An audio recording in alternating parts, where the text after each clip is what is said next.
Dan selanjutnya kami persilahkan kepada Pak Supandi untuk memberikan masukannya. Kita sapa dulu Pak Supandi. Assalamualaikum Pak Supandi. Waalaikumsalam warahmatullahi wabarakatuh. Baik, sudah bisa dimulai ya Pak? Alhamdulillah. Bisa. Ya. Baik. Ini teman-teman sekalian yang belum kenal profil Pak Supandi ini ya. Sedikit Pak Supandi ya Pak. Saya sedikit memberikan profil beliau.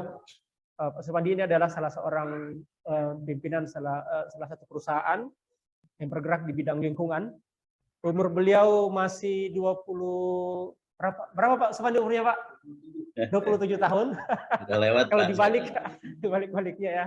Tapi Masya Allah energik beliau di sisa-sisa umur yang Allah berikan kepada beliau.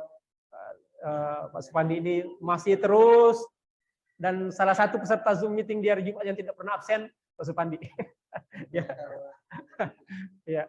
Baik, tanpa mengulur-ulur waktu, kami sangat rindu motivasi Pak Supandi yang punya pengalaman, punya ilmu yang lebih dari kami. Mudah-mudahan apa yang Pak Supandi berikan hari ini menjadi amal jariah buat kita semua. Dan insya Allah kita bisa amalkan dalam kehidupan kami sehari-hari untuk para pejuang-pejuang pendidikan dan dakwah di Pondok Pesantren Darul Insani ini. Silakan Pak Supandi, waktu dan tempat kami persilahkan. Baik. Terima kasih Pak Ustadz Hikmah. Bismillahirrahmanirrahim. Assalamualaikum warahmatullahi wabarakatuh. Mohon maaf tadi saya nggak bisa langsung karena miss jadwal gitu ya. Saya kira saya mau bicara jam 9 gitu. Dan ternyata tadi ada juga acara saya harus buka juga jam 10, setengah 10 itu kebetulan ada acara di kantor ini tentang surveillance ya, tentang pengecekan sistem yang ada dari pihak luar dari UI.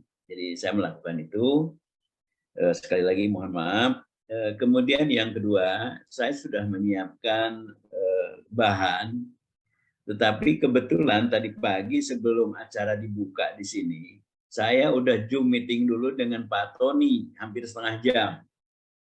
Nah, sehingga saya berpikir agak sedikit lain, tapi oke lah, nggak apa-apa ya, kita sambung semua juga bisa nyambung.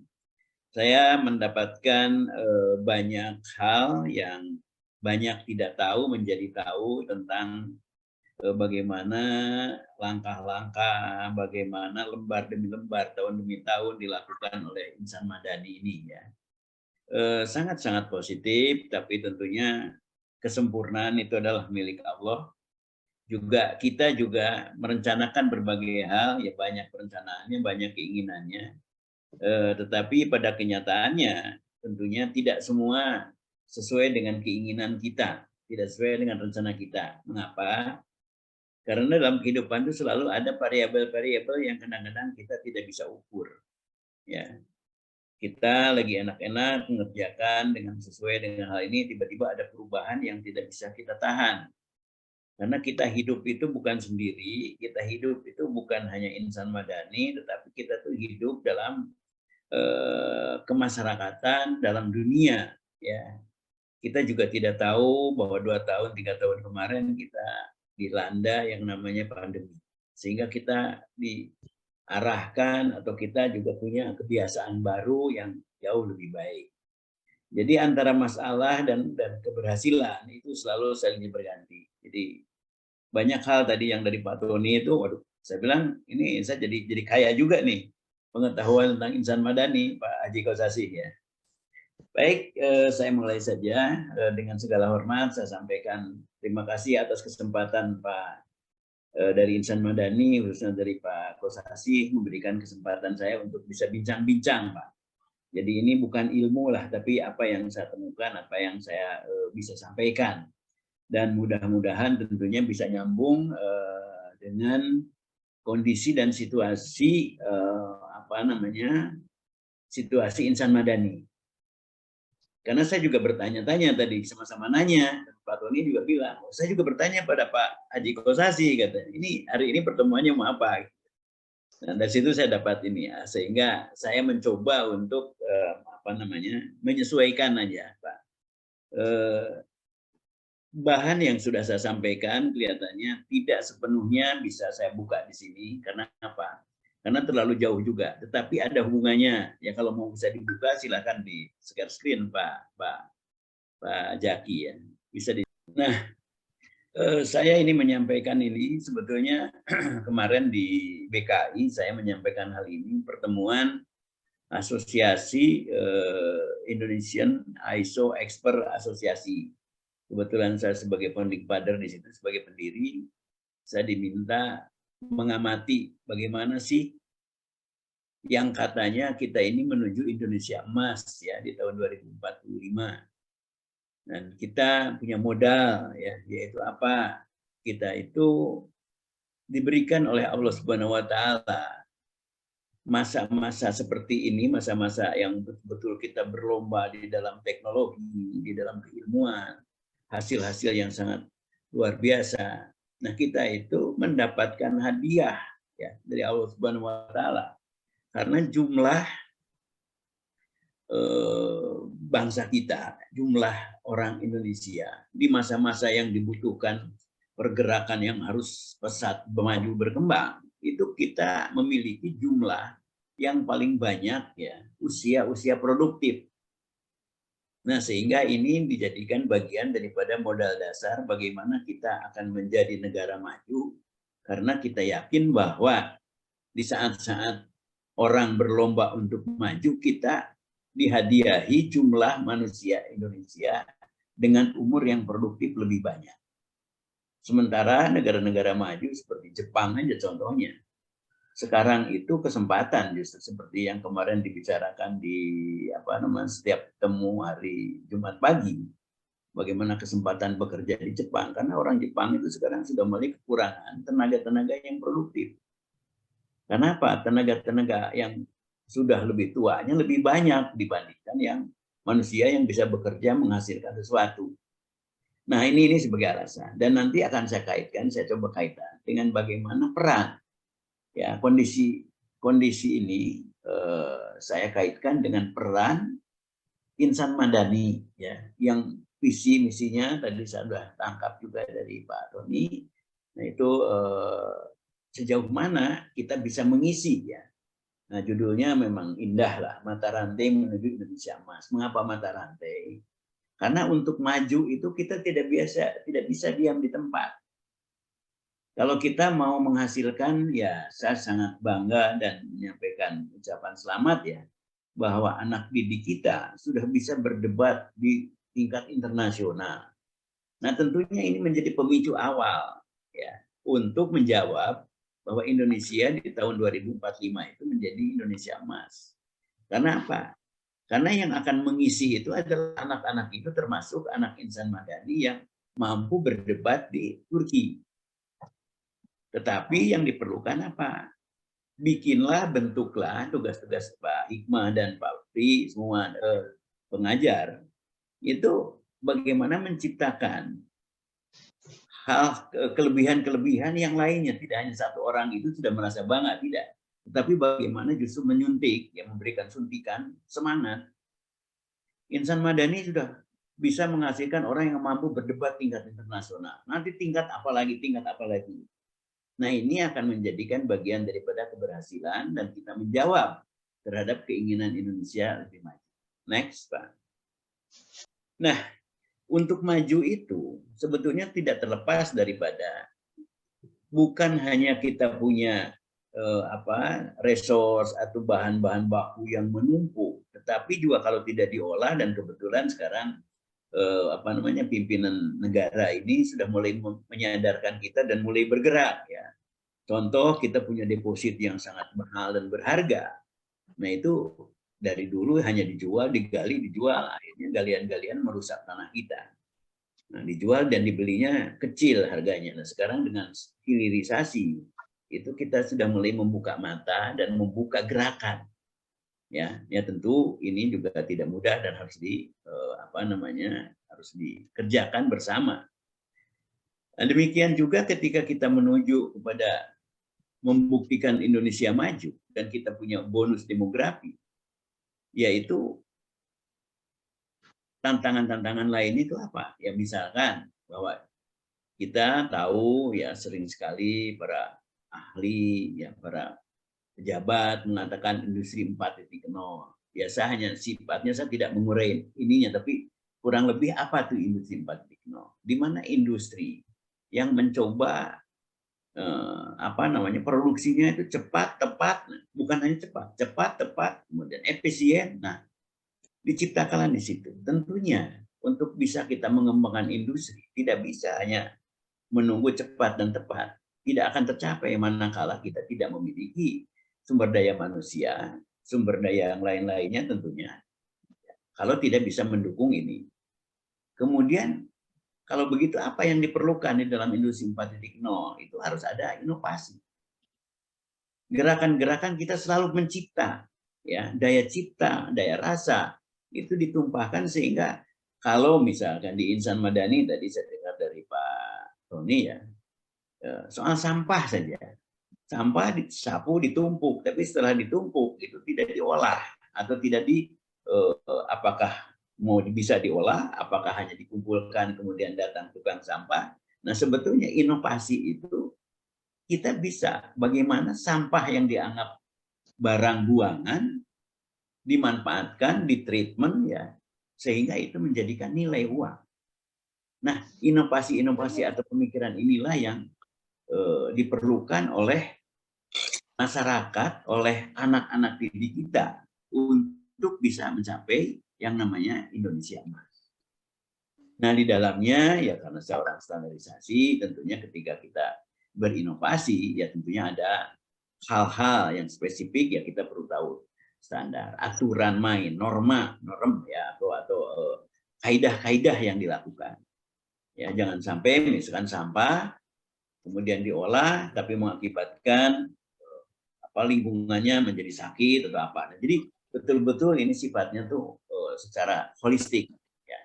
Jadi kita setiap mengolah yang tidak terpakai menjadi terpakai, itu pasti di dalam prosesnya itu ada hal-hal yang diperlukan kearifan kita di dalam tadi disebut oleh Pak Tony logic thinking. Nah, jadi bagaimana kita memiliki logika, tapi logika berpikir yang betul-betul ke arah yang maju. Nah, dari sini saya tidak akan meneruskan. Coba teruskan Bu, Pak Jaki ya. Nah, terus, nah ini dulu saya perlu.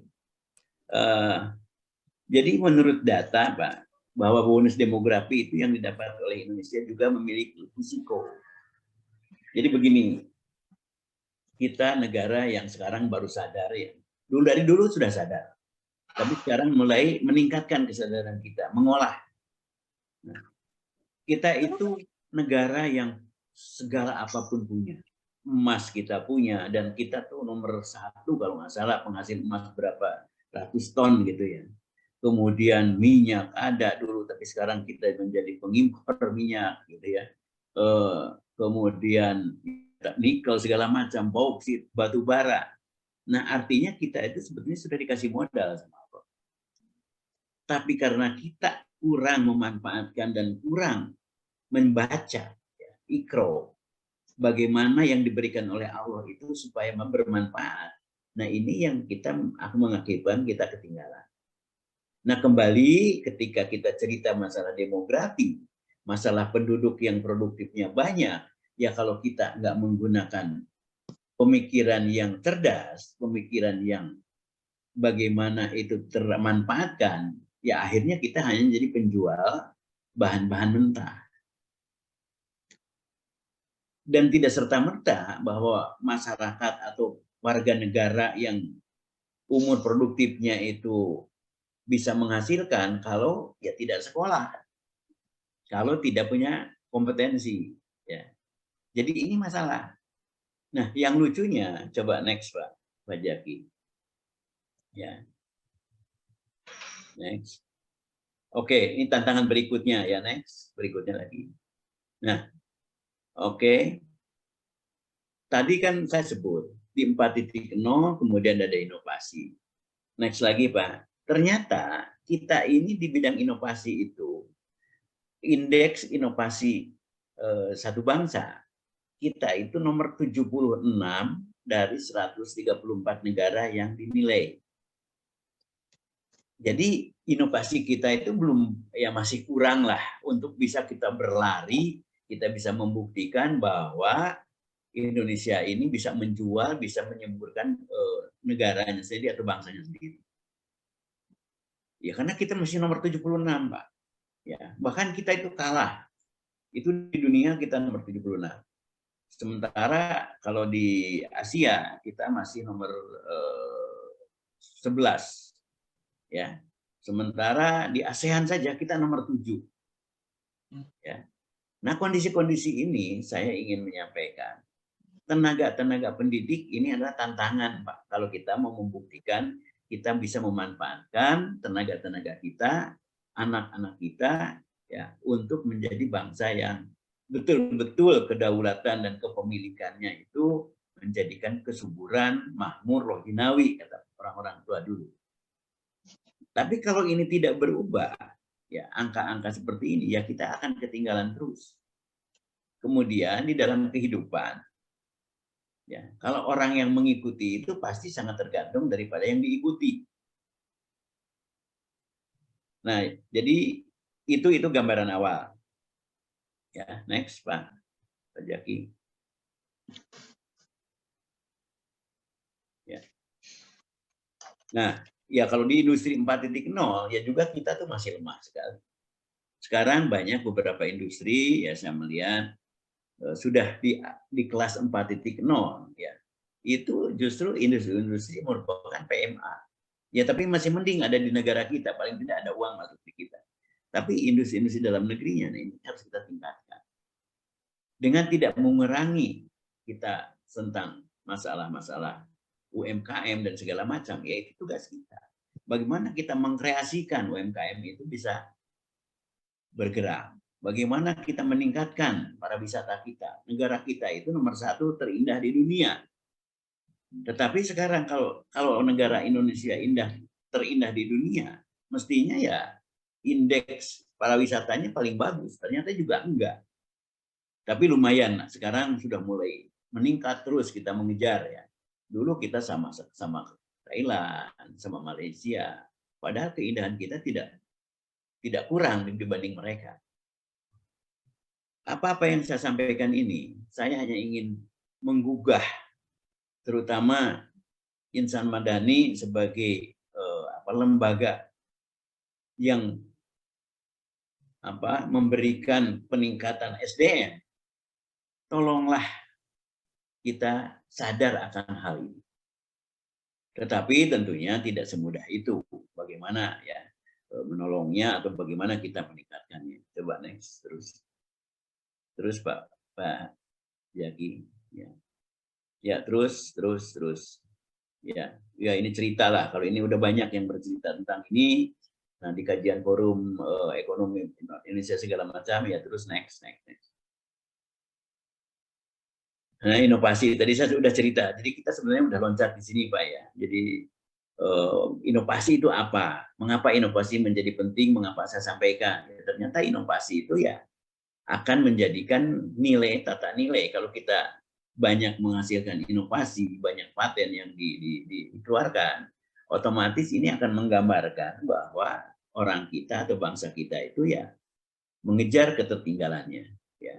Nah sekarang saya ingin lanjut, ya kita keluar ditutup saja ininya Pak Jaki, bagian saja. Ya kita langsung biasa lagi. Nah Bapak Ibu sekalian,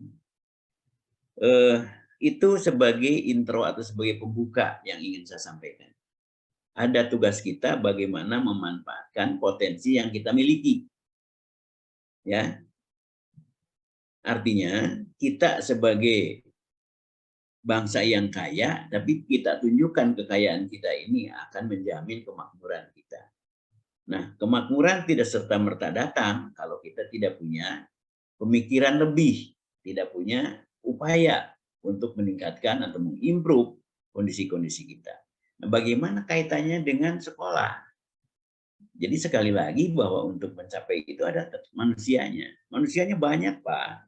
Ya, kita punya bonus demografi. Ya banyak itu seperti apa? Demografi yang banyak, kalau kita tidak bisa memanfaatkan, maka itu akan menjadi beban negara, beban bangsa. Tapi bagaimana untuk mengurangi beban bangsa dan kita manfaatkan bonus ini? ya pendidikan itu menjadi awalan atau pendidikan menjadi hal yang akan kita jadikan bagaimana kita bisa berlari. Nah, kembali kepada insan madani sekarang saya ingin ya. Jadi saya hanya nyambung aja dari apa yang disampaikan Pak Tony tadi. Saya bertanya, Pak Tony bilang, ya tadi seperti yang disampaikan juga, pagi-pagi udah sama dengan ke saya. Pak, anak-anak itu bangun pagi, ya, sholat tahajud, subuh, bersiap-siap, kemudian jam 8 udah mulai sekolah, pendidikan, istirahat, zuhur, kemudian siap-siap sampai dengan jam 9 itu ke pesantrenannya. Ini adalah ide yang sangat bagus. Saya bilang, Pak, kalau begitu berarti anak-anak ini ya harus dibekali dengan senjata yang kuat. Ya apa senjatanya? Ya orang berpikir dari pagi sampai malam. Otomatis makanannya juga berbeda dengan orang yang hanya bekerja atau berpikir 1-2 jam. Nah, saya tanya lagi ke Pak Tony, ya, ceritalah beliau, saya nggak perlu cerita dan itu dirasakan. Iya Pak, ya anak-anak itu punya jatah makan itu sekian. Ya, artinya apa? Di situ harus ada penyesuaian-penyesuaian. Jangan sampai ada. Kalau anak yang kuat mungkin ya bisa sampai jadi juara debat di Turki. Tapi yang lain apakah bisa? Nggak? Mungkin ada yang nggak bisa. Nah ini apa artinya? Bahwa ketika membangun insan madani yang sekarang sudah demikian baik, tetapi tidak berarti berhenti dan kita tidak berarti puas dengan kondisi keadaan seperti sekarang. Nah, ketidakpuasan ini itu harus jadi semakin besar sesuatu lembaga, pasti akan menuntut hal-hal lain, variabel-variabel lainnya juga harus besar. Contoh, ya kita sekarang ada 133 ya yang belajar misalnya di insan madani. Nah, ketika kita ingin maju kan tentunya jumlah anak didik lebih banyak. Kalau kita targetkan misalnya sampai 400, oh itu punya target. Seandainya itu juga diberikan kesempatan oleh Allah Subhanahu wa taala.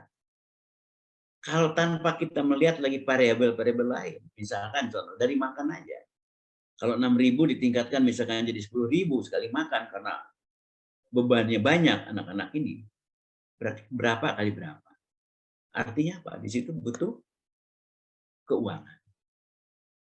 Itu baru bercerita tentang makan dan mata pelajaran.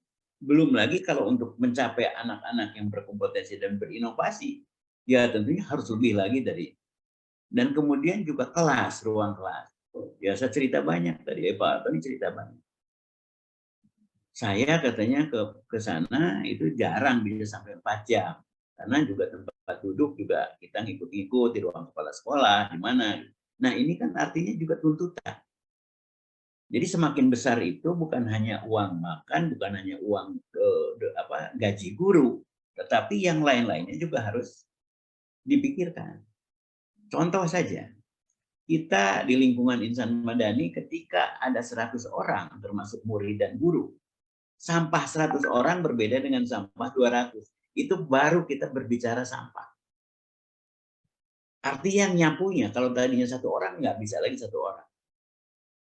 Nah, jadi sesuatu perkembangan itu tidak akan terlepas dari berkembang segalanya. Kalau pincang, maka tujuan itu nggak akan sampai, Mbak. Untuk supaya sampai gimana? Nah, itu banyaklah hitungannya. Kita punya segala macam. Makanya saya sangat senang sekali dengan ide-ide tadi Pak Pos menyampaikan. Jadi teman-teman yang Jumat pagi suka kumpul-kumpul ini ya termasuk ya tadi terima kasih Pak Hikmah kalau rupanya di ini ada absensinya ya. Kalau saya dianggap tidak hadir katanya. Memang saya mencoba Pak Ustaz Hikmah ya untuk hadir selalu lah. Jadi sembah sekalian karena tidak banyak yang pagi itu biasanya saya lebih banyak kosong dengan adanya pertemuan temu kangen itu setiap Jumat pagi ini bagi saya siapapun pembicaranya, apapun yang dibicarakan, saya ikut terus dan alhamdulillah banyak manfaatnya. Ya, dan ini diteruskan. Nah, sekarang bagaimana dikaitkan saja, Pak, Pak Kos, Pak Ustadz Hikmah, ya Pak Pri, gitu ya. Dan sekarang sudah mulai kegiatan-kegiatan di Minggu pagi, di Jumat pagi ini, kita lebih mengarahkan kepada, dan Pak Kosasi juga sudah mulai mengarahkan kepada kegiatan-kegiatan insan madani. Ya, salah satu contoh program adalah misalkan mengumpulkan barang bekas untuk menjadi nilai berikutnya. Barang bekas itu bisa macam-macam, Pak. Ya. Artinya barang bekas yang langsung bisa dijual sebagai rongsokan. Kalau kita bisa mengolah lagi, tentunya nilainya juga ke kita akan lebih baik lagi. Jadi kalau dijual rongsokannya, ya mungkin harganya per kilo taruhlah Rp1.000. Tetapi rongsokan itu kalau dikutak-atik apakah dalam bentuk seni, prakarya atau apa gitu ya. Atau juga dalam bentuk bagaimana kita dipanaskan, dilebur misalkan, atau ya sampah juga dikumpulkan menjadi pupuk, menjadi apa. Nah itu pasti harganya tidak 10.000. Mungkin bisa 20, bisa 30 tergantung prosesnya. Jadi itu hukum alam. Ketika kita memproses sesuatu, maka di situ ada nilai. Nah, itu barangkali yang bisa saya sampaikan. Kemudian juga saya mencoba ya, bagaimana sih hubungannya pentingnya pendidikan pesantren untuk meningkatkan SDM Indonesia yang tadi itu. Ya, kalau kita menuju Indonesia emas. Ya, saya beranggapan bahwa pendidikan di pesantren itu memiliki peran yang penting, terutama meningkatkan kualitas sumber daya manusia, itu pasti. Ya. Nah, pesantren itu merupakan salah satu lembaga pendidikan yang tersebar luas, kan banyak sekali pesantren. Jadi ini juga bisa menunjang sekolah-sekolah umum seperti biasa. Apalagi kalau insan madani kan menjadi double ini ya, kombinasi lah. Satu sisi adalah bagaimana anak-anak itu mendalami keagamaan, ya. Satu sisi mendalami masalah-masalah ilmu-ilmu sosial yang bisa dipraktekkan di lapangan. Nah, ini dua sisi mata uang ini sangat bagus. Kalau sangat bagus, artinya suatu barang bagus itu tidak ada barang yang murah. Nah, ketika tidak murah, untuk membuat kedua sisi supaya berbarengan maju, ya tentunya perlu ada support. Di sini salah satu caranya mau tidak mau, suka tidak suka, ya mengembangkan, ya bukan saya ngajarin Pak Haji, Pak Kosasi ya. Tapi ini memang udah dilakukan Pak Kosasi, tapi lebih intens lagi bagaimana mengembangkan kepedulian kita menciptakan orang-orang yang peduli terhadap pengembangan pendidikan, program pendidikan yang ada di insan madani. Ya, salah satunya udah mulai Pak Jul punya ide barang bekas. Nanti masih banyak lagi yang lain. Apalagi teman-teman kita ini kan rata-rata pengusaha.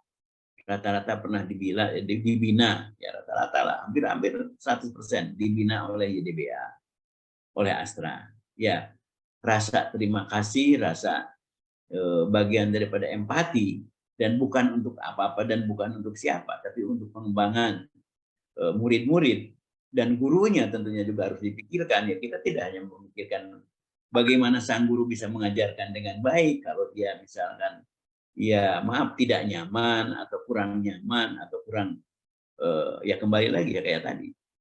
Si murid juga harus ada asupan yang bagus, ya gurunya juga harus bagus. Karena nanti akan ada inovasi-inovasi guru bagaimana ngajar yang baik.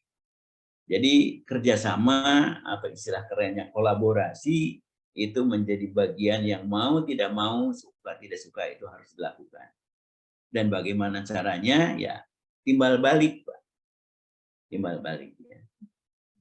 Ya saya senang kalau Pak Kosasi selalu mengatakan ya insan madani udah ini itu luar biasa. Tetapi promosi-promosi itu harus diimbangi juga dengan aktualisasinya di lapangan. Insya Allah teman-teman yang setiap hari Jumat pagi itu kan orang-orang yang sudah ahli. Jadi punya modal tambahan sebetulnya Pak Kos ini, ya Pak Hikmah, semua Pak Pri itu. Modal tambahannya apa? Ada orang-orang loh yang memiliki bisnis. Artinya ya bisa kutak-atik uangnya mungkin untuk sodako masuk ke insan madani. Jadi jalurnya Pak Kosasi ini udah benar. Pertama, secara umum, secara bangsa, kita mendidik manusia yang produktif menjadi betul-betul punya ilmu dan punya keinginan untuk memajukan bangsanya. Yang kedua, bidangnya adalah pendidikan. Udah cocok juga. Yang ketiga, supportingnya sebetulnya sudah ada. Tinggal bagaimana memutar supporting ini menjadi bagian daripada mendukung insan madani. Yaitu apa? Banyak orang-orang yang dikumpulkan oleh Pak Haji Kossasi. Itu orang-orang yang rata-rata ya memanfaatkan pikiran dan pengalamannya itu berbagi. Ya nanti ditingkatkan, tidak hanya berbagi ilmu, tapi juga berbagi ya apalah yang namanya sodako atau apa, ya salurkanlah kepada insan madani. Barangkali itu yang bisa saya sampaikan, ya ini merupakan dongeng ngalor ngidul, tetapi saya ingin mengaitkan bahwa insan madani sudah di jalan yang benar, tapi di jalan benar pun kalau nggak disupport ya susah nyampainya ke tujuan. Ya, jangan sampai capek di jalan, lelah di jalan, nggak nyampe kepada tujuannya. Nah, ketika sudah mulai ada yang maju, juga mungkin diperlukan adanya bagaimana strategi-strategi pengembangan berikutnya. Ya berdiskusilah. Ya, insya Allah kalau diminta, ya, saya siap bantu dari sisi apa yang saya bisa lakukan. Barangkali ini Pak Haji Kossasi, Ustadz Hikmah, dan teman-teman yang ada di Insan Madani hari ini, ya di Warung Sasak Panjang, sebetulnya saya niatnya tuh ingin kumpul di sana, Pak, karena ingin nginep di sana. Tapi kenyataan juga ya tidak mudah lah menyelesaikan waktu, tadi saja kan terpotong waktunya. Barangkali itu, wabillahi taufiq wal hidayah. Assalamualaikum warahmatullahi wabarakatuh. Waalaikumsalam warahmatullahi wabarakatuh. Terima kasih Pak Supandi. Jazakallah khairan wa barakallahu fiik atas ilmunya kepada kami semua, pengalaman-pengalamannya dan motivasinya untuk kami semua. Insya Allah bermanfaat, Pak. Insya Allah. Sebelum mungkin kita lanjut ke acara berikutnya, dan Pak Ustadz Priyatno udah ngacung nih. Kita sapa dulu Pak Haji Saiful Munir yang ada di Mekkatul Mukarramah. Assalamualaikum Pak Haji Saiful.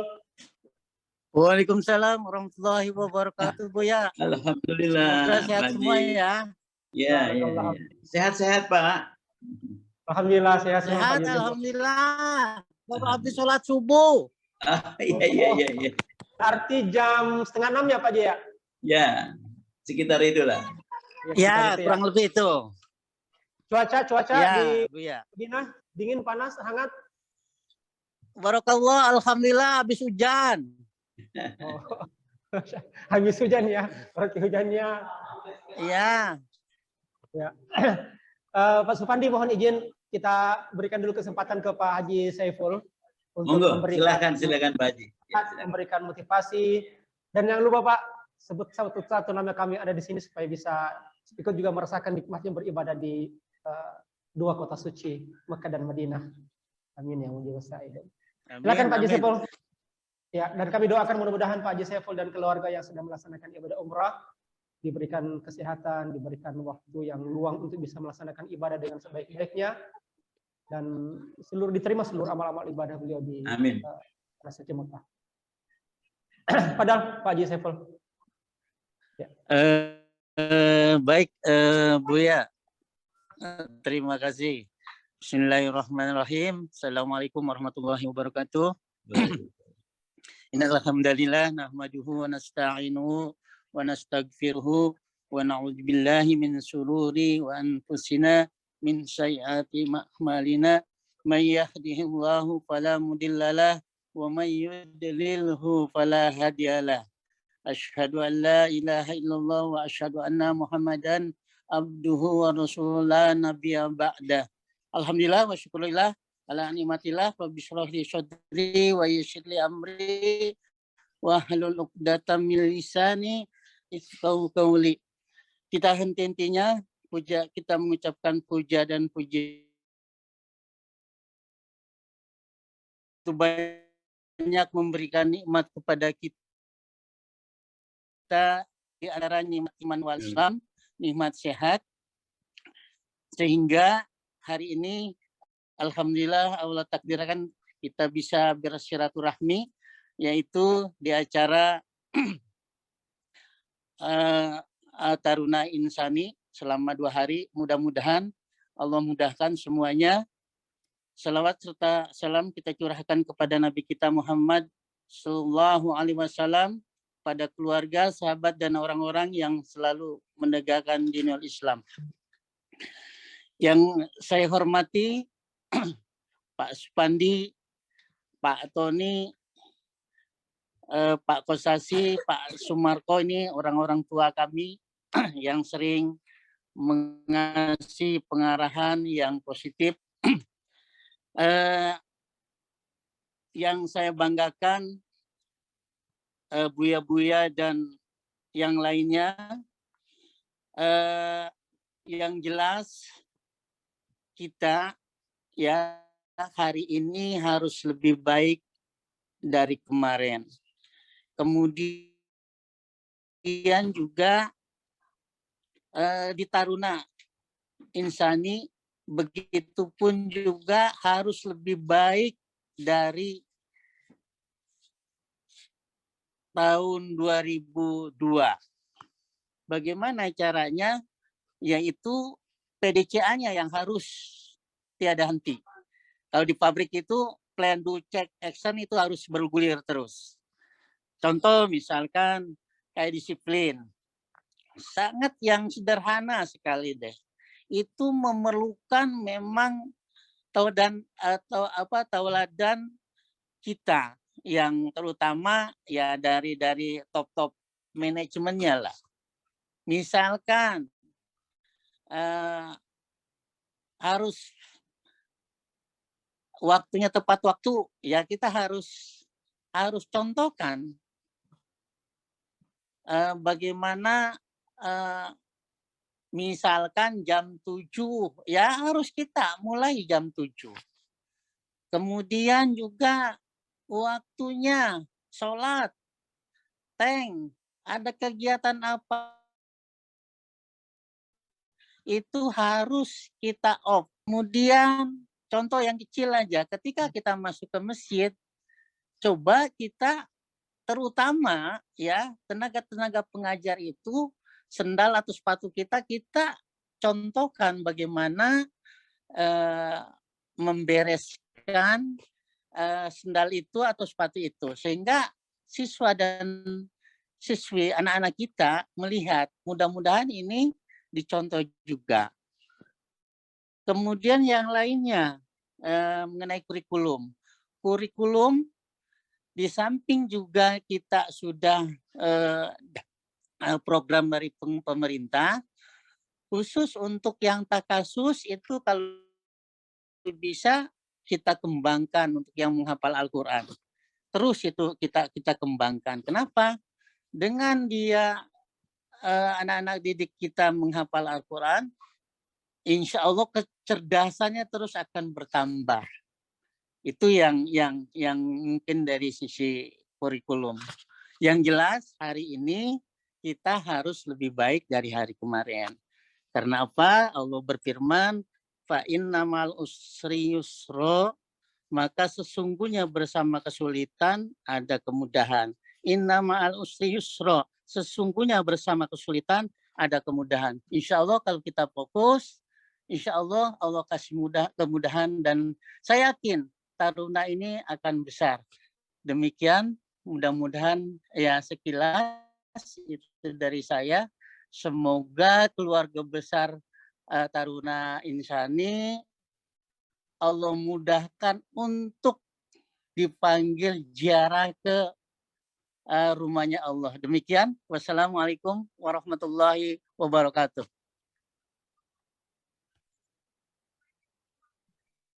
Assalamualaikum warahmatullahi wabarakatuh. Terima kasih Pak Saiful Munir. Jazakallahu khairan wa barakallahu fiik. Semoga nasihatnya, motivasinya dapat kami jalankan, wabil khusus kami para sivitas Taruna Insani yang ada di Sasak Panjang ini. Dan sekali lagi kami berharap semoga kami pun yang ada di sini juga bisa merasakan nikmatnya beribadah di Madinatul Munawwarah dan Mekah Al-Mukarramah seperti yang senantiasa Pak Saiful lakukan dan rasakan seperti sekarang ini. Baik, Pak Ustadz Pri, tadi antum ada sesuatu yang antum ingin sampaikan? Ya, baik, untuk merespon dari apa yang disampaikan Pak Supandi, orang tua kita, demikian juga Pak Saiful Munir. Silakan. Bismillahirrahmanirrahim. Assalamualaikum warahmatullahi wabarakatuh. Alhamdulillah, wassalatu wassalamu ala Rasulillah wa ala alihi wa sahbihi wa mawalah wa la hawla wa la quwata illa billah, amma ba'du. Puji syukur kita panjatkan kehadirat Allah, salawat dan salam semoga tetap tercurah atas suri tauladan kita Habibana wa Nabiyana Muhammad sallallahu alaihi wasallam, kepada keluarganya, para sahabatnya, termasuk kita semua. Insya Allah mudah-mudahan kelak mendapatkan syafaat dan semua. Amin ya rabbal alamin.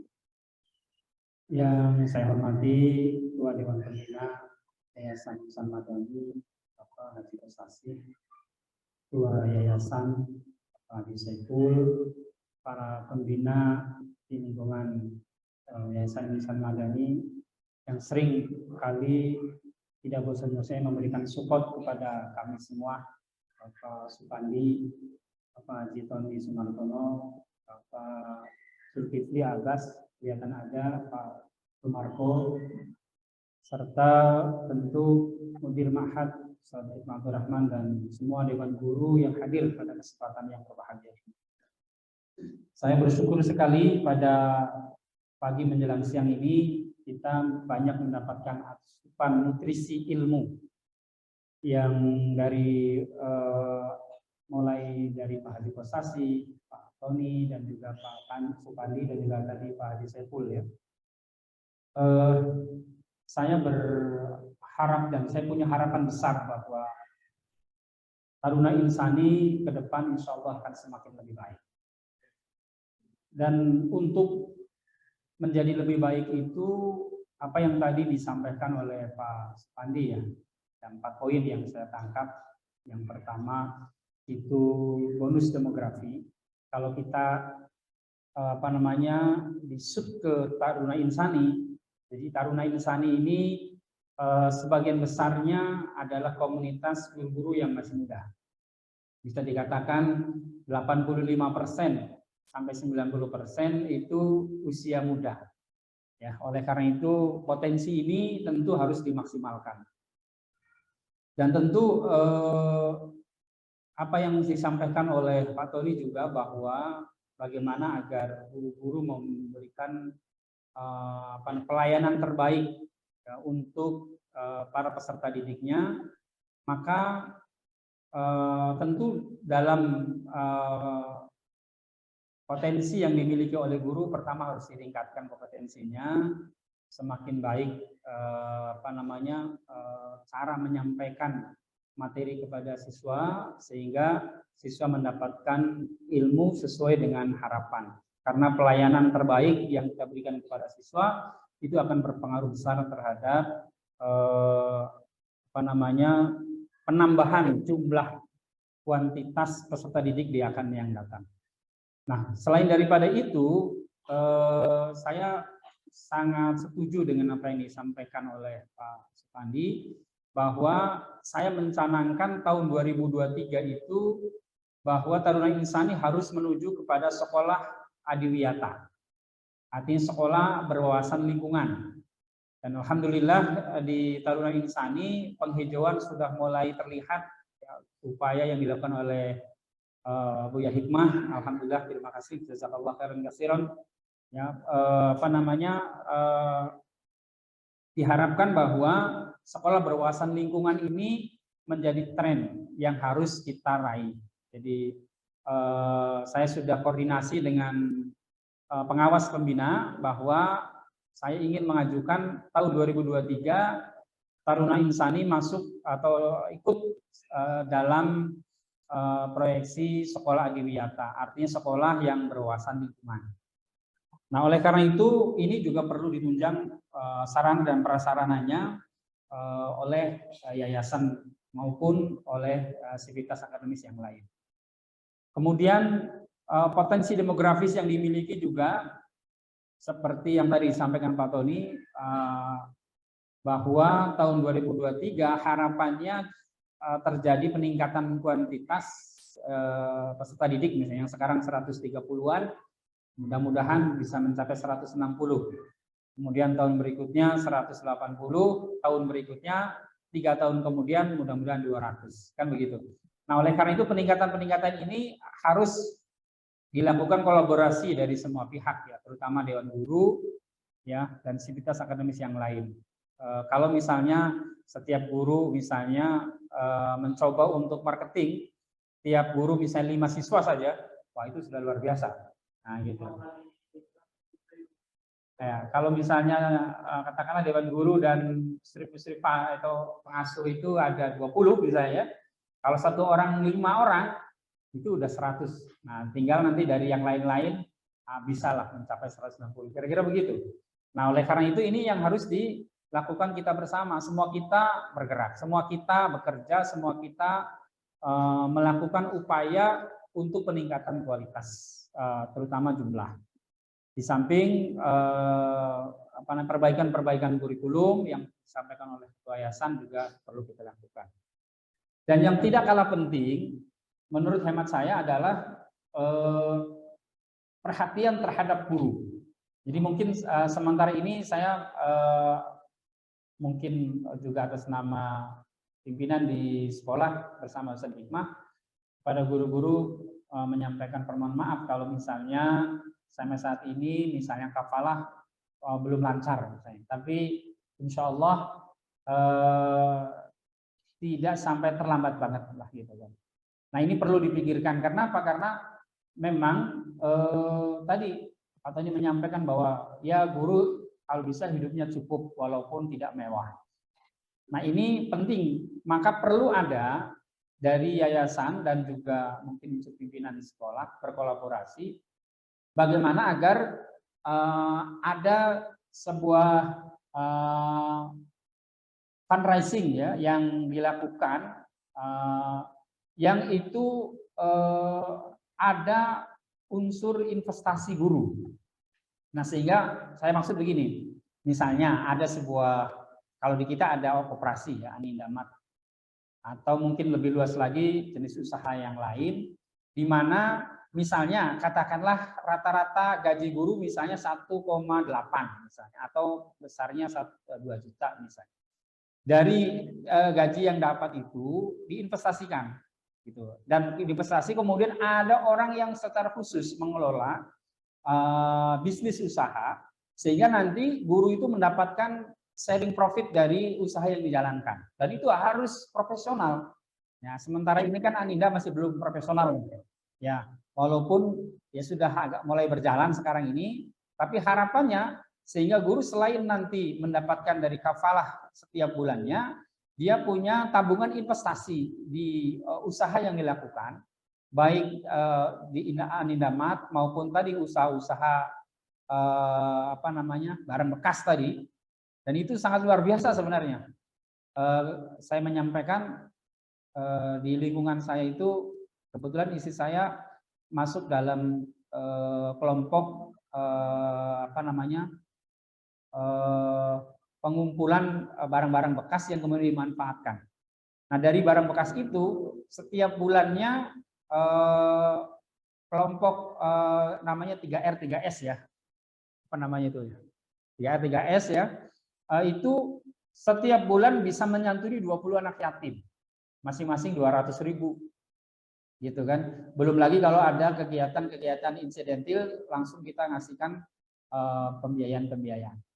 Termasuk anak-anak taruna ada 2 orang yang sudah mendapatkan bantuan dari 3R 3S. Nah, ini kalau misalnya dikerjakan secara maksimal, apalagi didukung oleh para pengusaha yang memiliki kemampuan dan pengalaman yang lebih.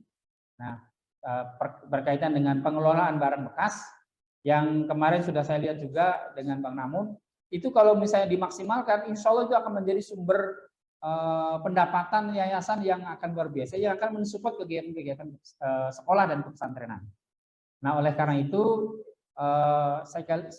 inovasi yang tadi disampaikan oleh Pak Supandi ini seyogianya kita terapkan, ya, baik dalam inovasi pengajaran, penyampaian pengajaran pendidikan, inovasi dalam fundraising, inovasi dalam pengelolaan manajemen sekolah gitu kan, dan lain sebagainya. Mudah-mudahan dengan itu semua harapannya sekali lagi bahwa Taruna Insani ke depan insya Allah akan semakin lebih baik.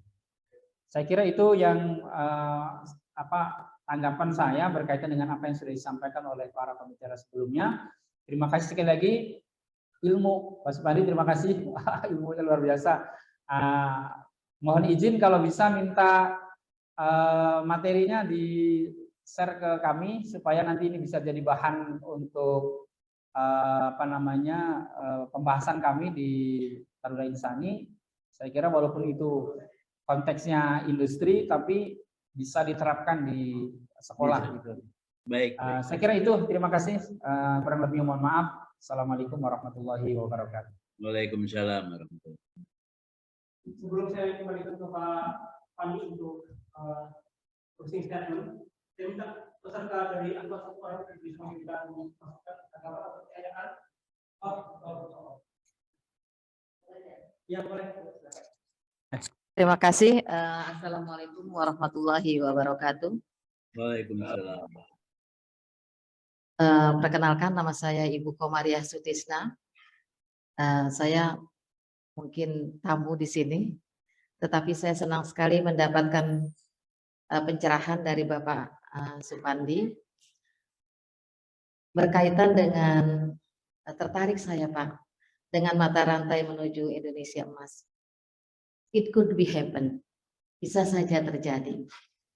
Kalau memang syarat-syarat yang tadi Bapak tentukan, faktor-faktor itu kita jalankan dengan baik. Kita tidak kekurangan population, that's more than 20 to 100% people. Nah, untuk demografis ini dan juga dan banyak sekali yang sekarang ini Pak terngiang-ngiang di kita ini yang sudah trending banget gitu ya, adalah 4.0 yang mungkin kita tidak tahu, ternyata ini dampaknya luar biasa. Dan any sectors, dari semua sektor ini kalau memang industri ini berkembang, maka tidak mustahil bagi kita, bagi industri Indonesia ini akan berkembang dengan baik. Karena saya pendidik Pak, otomatis ini berdampak kepada pendidikan. Salah satunya adalah manpower, sumber alam juga, natural resources, human resources. Kalau kita gunakan sebaik-baiknya, maka ini akan menunjang dari apa yang kita cita-citakan pertama tadi. Dikarenakan pesantren ini yang saya lihat Pak Engkos adalah all the times, artinya itu sepanjang waktu bahwa murid dan guru itu ada di tempat di situ. Maka dia bisa menggali potensi muridnya itu sepanjang hari yang dia tahu. Nah, maka ini akan dibekali juga dengan inovasi-inovasi yang tentunya juga nanti inovasi apa yang akan kita berikan kepada guru-guru yang berdampaknya juga artinya berdampak kepada students, pada murid-muridnya. Nah, berkaitan dengan itu Pak, pertanyaan saya, apakah dampak langsung dari yang Bapak sebutkan tadi, revolusi industri, kemudian demografi, berkaitan dengan pengajaran kita, baik itu yang bersifat pesantren ataupun yang bersifat umum. Karena letak dari potensi mungkin rakyat Indonesia kali Pak ya, adalah murid Pak. Mereka adalah sebagai ujung tombak. They will be the next bright leader, gitu loh. Jadi akan menjadi pemimpin masa depan. Jadi kalau Anda kata kita sebagai gurunya, apakah di pesantren ataukah di tempat-tempat umum, tidak memiliki kemampuan yang mumpuni, maka itu akan sangat merugikan. Karena tidak akan kita capai dengan mata rantai menuju Indonesia Emas. Itu saja Pak. Saya setuju dengan tadi Pak Priyatna bahwa saya kepingin sekali memiliki makalah yang Bapak berikan tadi. Mudah-mudahan kita bisa menelaah dan pelajari dan mungkin juga bisa didiskusikan nanti. Thank you. Terima kasih banyak. Syukran. Assalamualaikum warahmatullahi wabarakatuh.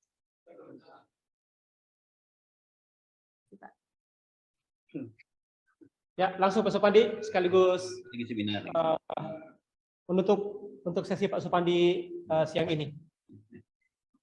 Ya, baik, terima kasih responnya, saya senang sekali ya. Tadi ya Pak Pri, selamat ya atas keberhasilannya. Mudah-mudahan manfaat dan bisa mengembangkan insan madani lebih baik lagi, Pak. Jadi pendidikan apapun yang kita raih itu harus menjadikan kita lebih semangat, lebih kuat, dan lebih berdedikasi yang sekarang sudah cukup berdedikasi gitu ya. Nah soal guru, soal itu ya nanti kita bicarakan lah Pak Haji Kosasih ya. Pak Tony juga tadi nyinggung juga soal itu Pak. Kemudian mengiran pricing ya financing gitu ya. Itu konsepnya memang begitu Pak. Tetapi kadang-kadang kan ya ya itu bisa dibicarakan lah ya. Tidak konsepnya itu benar-benar bagus, memang demikian ya. Tapi misalkan ya orang berpendapatan tertentu untuk sampai ke situ itu ya itu juga perlu effort lah. Namun demikian ya kita sering berdiskusi saja Pak. Ya dengan kondisi seperti apa ya kita bergerak di situ.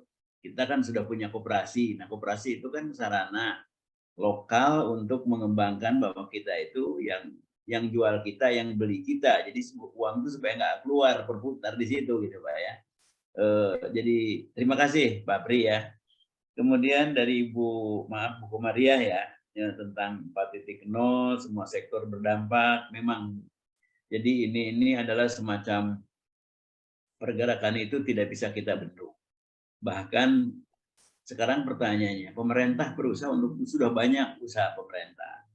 Nah, yang perlu itu bagaimana kita berkolaborasi atau bersinergi ya antara pemerintah yang punya program, antara pemerintah yang punya mungkin sebagian dana di bidang itu. Nah, kita support dari bawah.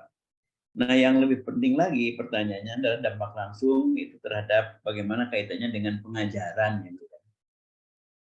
Ada satu hal tentang inovasi dan segala macam. Jadi pertama mungkin saya sebut aja ada 6 hal yang perlu dipikirkan atau perlu disiapkan. Perubahan itu bukan satu keniscayaan, Pak. Sesuatunya yang tidak bisa kita bantah itu adalah perubahan. Nah, masa disrupsi. Nah, oleh karena itu kita juga harus familiar dengan perubahan, jangan kaget dengan perubahan. Ya, kita dulu nggak familiar tentang pandemi ya, tentang pakai masker gitu ya. Tiba-tiba sekarang kan udah biasa. Bahkan kalau ada orang batuk-batuk nggak pakai masker, itu kalau di kendaraan umum dipelototin orang kan. Nah ini budaya yang berkembang. Nah bagaimana misalkan kaitannya antara pesantren dan pembelajaran supaya ke 4.0. Kita jangan terjebak bahwa 4.0 itu susah, bahwa 4.0 itu kan modal besar, tidak demikian. Tapi kalau yang saya ambil Bu Maria, lebih kepada bagaimana logikanya. Karena pada dasarnya industri yang bergerak di 4.0 itu hanya keinginan mengurangi tenaga manusia, tetapi tidak mengurangi kualitas dengan kecepatan bahkan. Jadi sekarang itu unsur kecepatan itu menjadi itu. Karena dasarnya manusia berteknologi mengembangkan sains. Ya dari awal, dari zaman batu api dan segala macam lahir revolusi industri. Ya kita merubah. Contoh saja misalkan beberapa abad sebelum Masehi. Ya manusia itu memanfaatkan tenaga itu adalah tenaga kuda, makanya disebut horsepower. Itu ada sejarahnya supaya cepat. Nah sekarang tidak lagi kuda, supersonik gitu. Nah itu juga gambaran itu. Nah jadi kalau di pesantren sederhana saja Pak Bu ya. Pertama itu kita harus menyiapkan dan siap berubah setiap saat, menyesuaikan, yaitu menyediakan kurikulum yang seimbang antara mata pelajaran agama dan mata pelajaran sosial seperti ekonomi, entrepreneurship, sosial dan politik.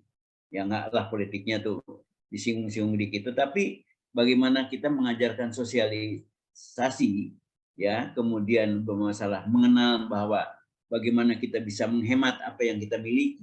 Nah, itu kan pelajaran-pelajaran itu. Jadi jangan dibayangkan ekonominya itu ya dari Adam Smith segala macam, tapi bagaimana kita menghemat, bagaimana kita memilih ini. Nah, itu semua dikemas, dibingkai dalam satu kegiatan kurikulum yang ada kurikulum yang pokok yang tidak bisa berubah-ubah dasar, tetapi ada kurikulum-kurikulum yang mengarah ke sana. Ya. Jadi faktor-faktor ini keseimbangan antara agamanya kuat, kepintarannya di bidang sains juga kuat. Nah, kan istilahnya itu yang akan kita kejar dari sekolah. Ya dalam artian, wah ini mimpi, Pak Supaya tidak mimpi. Apa yang bisa kita lakukan, lakukan. Jadi pertama basicnya adalah kurikulum keseimbangan. Kemudian yang kedua, ya ini saya hati-hati sekali ya, karena ini menyangkut juga bisa tidak bisa, mau tidak mau ini dituntut. Ya, menyiapkan fasilitas dan perpustakaan yang memadai, mengadakannya,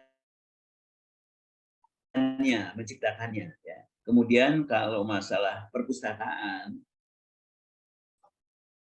bisa dengan melakukan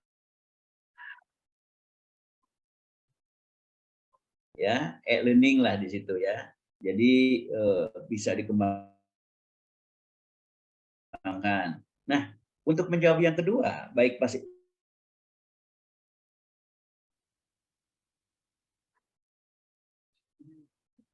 apa? Membudayakan budaya baca, Pak. Insya Allah kalau budaya baca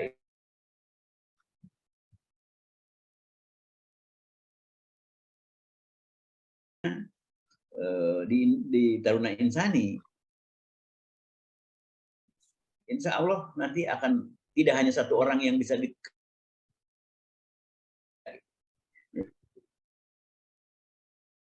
Sinyal, Pak. ya. Jadi kenapa? Dengan misalkan bisa dipertandingkan, Pak, budaya baca itu. Ya maaf ya, saya juga ya. Cucu saya kelas 2, level 2 istilahnya, kelas 2 SD, itu tidak ada ulangan, Pak.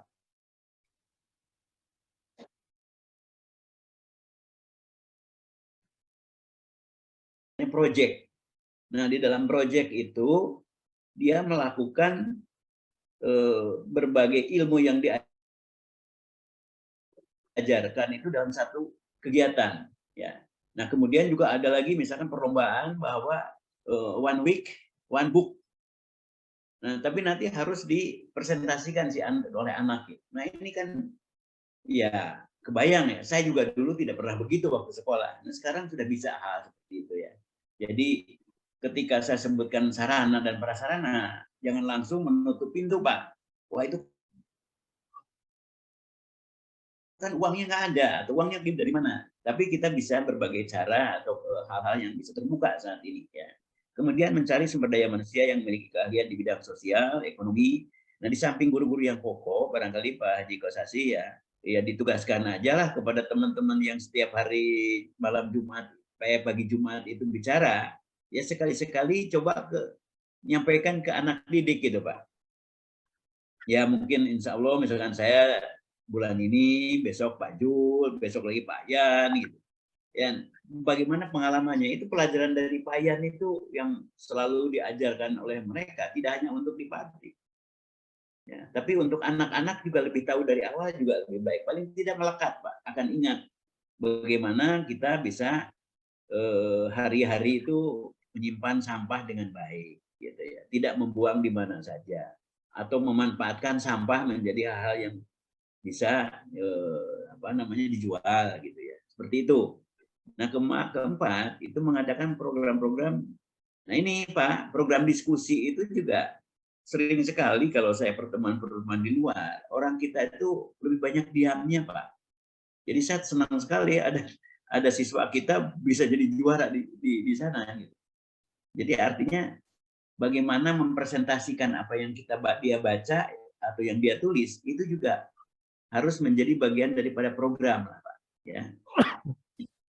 Ya, kemudian mendorong siswa untuk mengikuti kegiatan-kegiatan sosial di luar sekolah. Ini perlu ya, termasuk pramuka dan segala macam. Saya yakin sudah ada, tapi coba lagi diciptakan kegiatan-kegiatan yang sifatnya itu membangun sosialitinya si anak didik kita. Nah, kemudian yang 6 barangkali itu ya mau tidak mau tadi yang sudah saya berulang-ulang dari Pak Tony juga sudah disampaikan ya, menjalin kerjasama atau yang disebut kolaborasi dengan lembaga-lembaga sosial di luar sekolah. Ya, itu misalkan yang undang dari perguruan tinggi, misalkan kan banyak jurusan-jurusan tertentu lah ya untuk parenting atau untuk anak-anak kecil atau anak-anak muda gitu ya, muda belia gitu ya. Kemudian bisa saja mengundang sekali-sekali, jangan terlalu inilah. Dari BRIN kan banyak contoh-contohnya penelitian-penelitian yang sudah dilakukan. Ada salah satu misalkan kebetulan saja, maaf sekali, saya kemarin didaulat sebagai 100 tokoh K3 nasional. Nah itu sekarang K3 itu kesehatan keselamatan kerja. Tidak hanya kesehatan keselamatan kerja, tapi juga kesehatan keselamatan di sekolah, kesehatan keselamatan di rumah tangga. Nah itu bisa dikembangkan, Pak. Ya, jadi K3 itu bukan ilmu orang tua, bukan, tapi ilmu semua. Bagaimana anak kalau jadi aman anaknya di rumah, ya sudah aman tidaknya itu contoh gitu ya. Misalkan bagaimana anak itu tidak nyolok-nyolok listrik sehingga dia kesetrum. Bagaimana aman tidak ada gelas yang bisa ditarik. Nah ini hal ini itu budaya-budaya itu bukan hanya untuk anaknya tapi juga orang tuanya. Bagaimana berbaik dalam arti tanda kutip itu selamat ya, baik di rumah maupun di tempat kerja atau di jalan. Barangkali itu Bu Maria, dan kalau bahan ada di Jaki bisa diminta. Silahkan, terima kasih atas responnya. Baik, terima kasih Pak Supandi. Pas waktunya untuk sesuai dengan agenda yang sudah kita buat. Di teman-teman sekalian, para peserta, alhamdulillah kita ucapkan terima kasih banyak, jazakumullah khairan barakallahu fikum kepada pertama tadi Pak Tony Sumartono, kemudian yang kedua Pak Supandi, kemudian Pak Haji Saiful yang sedang melaksanakan ibadah di Mekah. Sebagai closing untuk kita rehat hari ini, saya sampaikan bahwa nanti kita akan balik lagi ke ruangan ini jam 13.00 ya. Pak Ustadz, ada yang ini, ada yang tadi siapa sih? Pak Tony. Pak Tony mau ada yang mau disampaikan Pak Tony? Ya. Sekedar ide aja. Iya. Ide, jadi setelah kita punya mimpi aja kadang-kadang suka susah Pak Hikmah ya, atau Pak Supandi. Nah, jadi mimpi, kita habis mimpi kan harus bangun Pak ya, dari tidur ya. Nah, kemudian bikin action plan gitu kan, terjemahannya gitu ya. Nah, kita tadi tatarannya itu tataran bangun tidur habis mimpi Pak. Jadi tolong Pak Ustadz Pri, ya Buya Pri, Buya Hikmah, Buya Mansur, Buya Dul, semualah ya, pembina, peguru, dan itu guru-guru lah ya, itu mulai membuat action plan gitu, ya kan. Nah ini contoh nyata yang saya coba usulkan, tadi sudah mengerucut ya, ada butuh A, butuh B, butuh C. Nah itu anggap aja kalau bisa seperti ide-ide saya yang lama, itu dibuatkan satu proposal, ya kan. Nah, proposal itu dengan niatan saat ini kan orang atau para donatur itu senang ingin menyumbang, bersedekah atau berwakaf ya. Jadi kita kanlah Pak Hikmah kan selang ya, ada wakaf Al-Qur'an, ada wakaf. Sekarang kita wakaf laboratorium misalnya, bahasa.